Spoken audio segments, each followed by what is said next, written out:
So the rise of protectionism is once again on the agenda. Think about it, this week we have President Biden in one of his speeches considering tripling taxes on Chinese steel.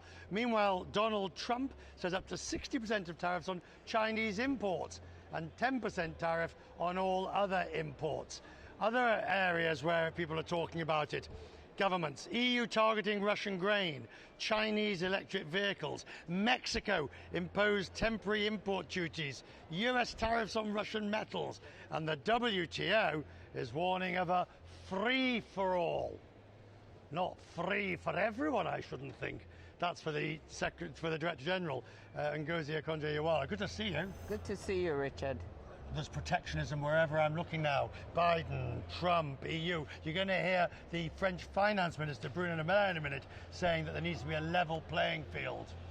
Well, I agree with him. There should be a level playing field. And yes, we see signs of protectionism, but I also don't want us to exaggerate it. Let's remember, Richard, that the bulk of trade today is still taking place on WTO terms that assure predictability, stability, fairness. So we shouldn't get too excited, but yes, we are worried.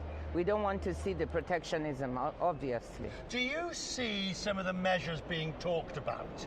So I'm trying not to take you too deep into political waters, but I'll fail. Do you see, for example, the Biden 60% tariffs, the French level playing fields, which means obviously restrictions on EVs and things?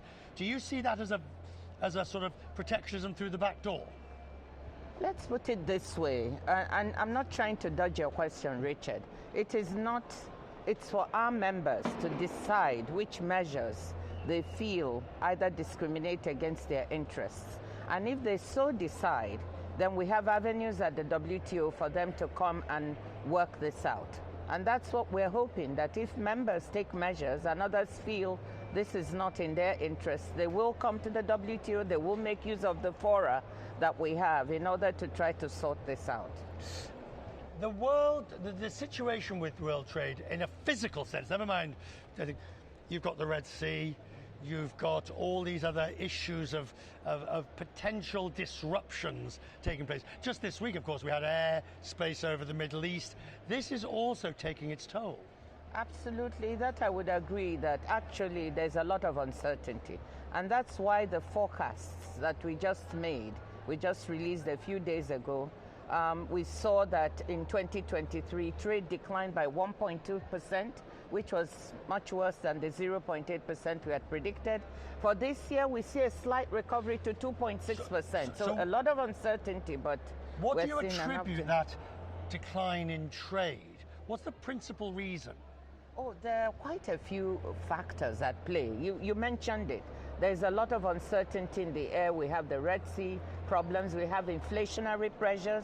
We have high central bank interest rates that are at play. So the world is just not in a place, where consumers are feeling really strong and empowered, except maybe in some economies like the US, which is doing really well at the moment. And where interest rates aren't coming down as quickly as we'd thought.